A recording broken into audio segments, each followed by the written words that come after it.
সারা রাত ছিলাম হসপিটালে, ভাসুরকে নিয়ে হার্ট ফাউন্ডেশনে ছিলাম।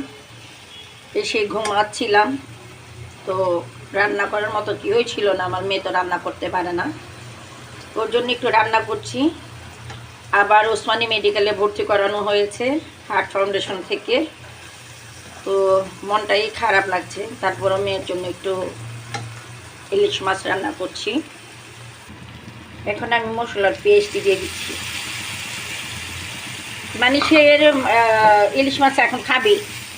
ইলিশ মাছ তো সেই দিনও এনেছিলাম, আপনাকে দেখিয়েছিলাম। তারপর রেখে দিচ্ছি। সারাদিন হসপিটালে রাত্রে মানে হেঁটে হেঁটে আমার রাত কাটছে।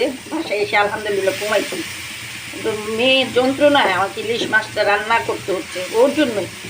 আর কবি তরকারি আছে ফ্রিজে, কবি তরকারি এটা আমার ইচ্ছে করলে খাবো, নাইলে খাবো না। একটু পানি দিয়ে দিচ্ছি, জ্বলে যাচ্ছে। এখন ইলিশ মাছটি দিয়ে দিলাম, বেশি করব না, কারণ ও আবার পুরানা তরকারি খেতে চায় না। আর ইলিশ মাছ যত টাটকা খাওয়া যায় ততই টেস্ট, তার জন্য ওর জন্যই রান্না করছি, ও খাবে। তার জন্য পেটির মাছগুলা দিয়েছি, পেটির ভুনা মাছ। তো আমরা মানে ইয়েতে ছিলাম, তো দেখি ইলিশ মাছের অবস্থা অনেক সুন্দর হয়েছে। তো আপনাদের কাছ থেকে বিদায় নিয়ে যাচ্ছি। আপনারা ভালো থাকেন, সুন্দর থাকেন, সুস্থ থাকেন।